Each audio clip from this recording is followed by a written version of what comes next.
नमस्कार, मैं हूं पवन त्यागी। कश्मीर में परिसीमन आयोग ने बाकायदा अब सीटों की बढ़ोतरी की है और ये बढ़ोतरी हुई है 7 सीटों की, जिसमें से आपको बताएं ये पहली बार हो रहा है कि अनुसूचित जाति और अनुसूचित जनजाति के लिए सीटों का आरक्षण किया गया है। तो यहां आपको बताएं, जो परिसीमन आयोग है उसने जम्मू रीजन में 6 सीटों की बढ़ोतरी की है, वहीं कश्मीर रीजन में 1 सीट बढ़ी है। और यह पहली बार हो रहा है मोदी सरकार के नेतृत्व में अनुसूचित जाति और जनजाति को कभी भी जम्मू कश्मीर में तवज्जो नहीं दी गई, वहां उनको दोयम दर्जे में रखा गया, सरकारी नौकरियों से भी वंचित रखा गया। लेकिन मोदी जी की सरकार जब आई तो विशेष तौर पर इस बात के लिए ध्यान दिया गया और उन्होंने अपने उद्बोधन में भी ये बातें बोली थी कि जब कश्मीर का बंटवारा हुआ था, जम्मू कश्मीर का, पाकिस्तान का, उस समय धारा 370 के कारण विशेष तौर पर अनुसूचित जाति जनजाति के लोगों को उन नेताओं ने यह कहा था इनको यहां रहने दीजिए क्योंकि हमें सेवा कराने के लिए भी कोई चाहिए। यानी उनसे सेवा तो ली, उनसे सफाई करवाई, लेकिन उनको सरकारी नौकरी और सुविधाएं नहीं दी। यह पक्षपात किया गया था अनुसूचित जाति और जनजाति के लोगों के साथ। तो मोदी सरकार ने उन अनुसूचित जाति जनजाति के लोगों को अब राजनीति में उनका भागीदारी हो और इसलिए उनको आरक्षण रखा है।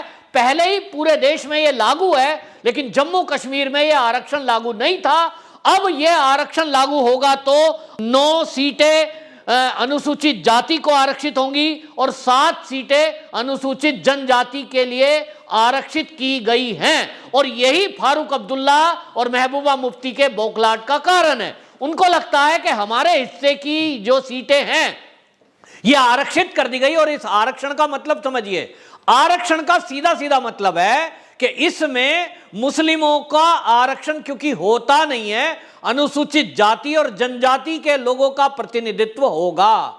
ये असली कारण है कि जम्मू कश्मीर का जो नेता हैं, जो विपक्ष हैं, चाहे वो नेशनल कॉन्फ्रेंस के हैं, चाहे वो पीडीपी के हैं, ये गुपकार गैंग में जो 5 दल शामिल हैं, ये बौखला गए हैं और ये कह रहे हैं कि हम तो इसका बहिष्कार करते हैं, हम तो इस पर साइन नहीं करेंगे। लेकिन अब जबकि जम्मू कश्मीर और लद्दाख में भारत का संविधान लागू है, तो भारत का संविधान, बाबा साहब अंबेडकर का बनाया हुआ संविधान, यह कहता है कि सभी वर्गों को वहां राजनीति में अपना राजनीति में वहां सबको प्रतिनिधित्व मिले। और हमारे देश में जो चुनाव आयोग के लिए कानून बनाया गया है उसमें आपको बता दूं, अनुसूचित जाति, अनुसूचित जनजाति, यहां तक कि महिलाओं को भी उसमें प्रतिनिधित्व दिया जाता है।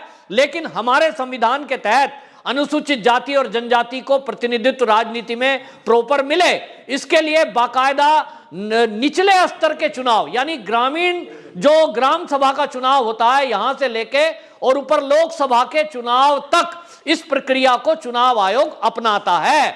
तो सवाल यह है कि जम्मू और कश्मीर में या लद्दाख में कल को जब चुनाव होंगे, वहां क्यों नहीं अनुसूचित जाति जनजाति के लोगों को इसका लाभ दिया जाए।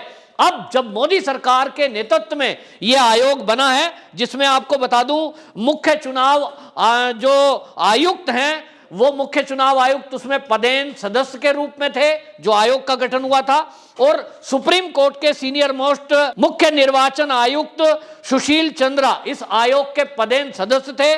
और सुप्रीम कोर्ट के न्यायमूर्ति रंजना प्रकाश देसाई की अध्यक्षता वाला ये आयोग, जिसने इन नेताओं की मीटिंग बुलाई और इनसे कहा था कि आपको अगर कोई ऑब्जेक्शन है, अपना कोई बात रखनी है तो आप रख सकते हैं।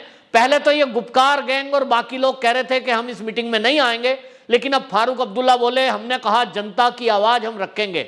असल में ये जनता की आवाज नहीं रख रहे हैं।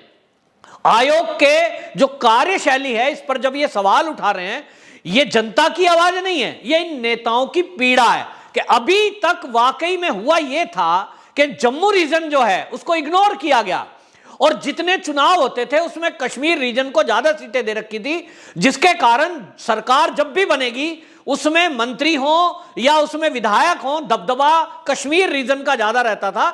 जम्मू के नेताओं को उसमें तवज्जो नहीं दी जाती थी। और इस डिसबैलेंस को बैलेंस करने के लिए ही ये जो नया आयोग बना है, इसको कहा गया था कि इस बैलेंस को पूरा करें। तो आपको बताएं, पहले जो सीटें थी वो 83 थी और अब 7 सीटें बढ़ गई हैं, तो सीटें 90 हो गई हैं। यहां आपको एक बात और बता दूं कि ये जो परिसीमन आयोग है 1951 में पहली बार बना था और सीटें थी 100 सीटें उस समय थी, जिसमें 25 सीटें पीओके के क्षेत्र में थी। अब क्योंकि पीओके पाकिस्तान के कब्जे में है, इधर रह गई थी 75। फिर उसके बाद एक दोबारा आयोग बना, कुछ सीटें बढ़ी, लेकिन उस बार भी अनुसूचित जाति और जनजाति को तो शामिल किया ही नहीं गया, एक तरह से उपेक्षा की गई। और केंद्र में कांग्रेस की सरकार रही, जो कांग्रेस की सरकार हमेशा दलितों का मसीहा बनकर और उनकी वोट लेकर सत्ता पे काबिज रही, उसने कभी भी इन अनुसूचित जाति जनजाति के लोगों के साथ न्याय करने की सोची नहीं। और इसलिए आज कांग्रेस भी कटघरे में खड़ी है। कांग्रेस से भी सवाल पूछा जाना चाहिए कि आप केंद्र में रहे, क्या आपको नहीं पता कि जम्मू और कश्मीर में और लद्दाख में किस तरह से अनुसूचित जाति जनजाति के लोगों की उपेक्षा की जा रही है? आप आश्चर्य करेंगे कि देश की आजादी के 70-75 साल हम अमृत उत्सव मना रहे हैं, लेकिन अभी तक एक भाग ऐसा है भारत का जहां अनुसूचित जनजाति के लोग और अनुसूचित जाति के लोग चुनाव नहीं लड़ सकते। दूसरी तरफ हम कांग्रेस को कहते हैं, और ये दुनिया भर में दलित की राजनीति करता राहुल गांधी घूमते हैं। इनसे पूछें कि भाई आजाद भारत में आप 65 साल सत्ता में रहे, लगभग उस 65 साल में आपने एक राज्य ऐसा अलग रखा धारा 370 लगाकर कि आपने अनुसूचित जाति जनजाति के लोगों को चुनाव नहीं लड़ने दिया। डीडीसी का चुनाव हो, नगर निकाय का चुनाव हो, चाहे वो ग्रामीण अंचल का चुनाव हो, ग्राम सभा का, कोई चुनाव लड़ नहीं सकता, केवल जम्मू कश्मीर के लोग लड़ेंगे। अब उसमें चाहे कोई भी हो, हिंदू हो या मुसलमान। लेकिन जैसा कि हम जानते हैं कि आरक्षण का लाभ मुस्लिमों को नहीं मिलता, यानी जो धर्मांतरित हो गए हो उनको लाभ नहीं मिलता। इसका मतलब सीधा सीधा यह हुआ कि जब आज आरक्षण दिया जा रहा है, 16 सीटें आरक्षित हैं, तो ये 16 सीटों पर अनुसूचित जाति और जनजाति के लोग लड़ेंगे, यानी हिंदू ही इन सीटों पर खड़ा होगा। दूसरी तरफ जो जम्मू रीजन है, वहां जो 7 सीटें बढ़ी हैं उसमें भी हिंदू होंगे, क्योंकि वहां हिंदू बहुल एरिया है। तो इसीलिए ये जो जम्मू कश्मीर के गुपकार गैंग वाले लोग हैं, ये बौखला रहे हैं। और महबूबा मुफ्ती तो आयोग पर सवाल खड़ा कर रही है, और वो कह रही है कि ये तो सरकार के कहने से पक्षपात कर रहे हैं। वो पीडीपी कह रही है, महबूबा मुफ्ती का बयान आया, उन्होंने कहा आयोग केवल धार्मिक और क्षेत्रीय आधार पर लोगों को बांटकर बीजेपी के राजनीतिक हितों को साधने में के लिए बनाया गया है। अब महबूबा मुफ्ती जी आपसे पूछें कि आप जो कह रही हो लोगों को बांटकर धार्मिक और क्षेत्रीय आधार पर बांटा जा रहा है, इसमें कहां से बांटा जा रहा है? महबूबा मुफ्ती जी, मैं आपसे पूछता हूं कि क्या कश्मीर के रहने वाले अनुसूचित जाति के लोग वो केवल नाली साफ करने के लिए हैं, सेवा करने के लिए हैं, उनको सरकारी नौकरी से दूर रखा गया, उनको बड़े पदों से दूर रखा गया, उनको राजनीति से क्यों दूर रखा गया? अब जनता आपसे सवाल पूछेगी।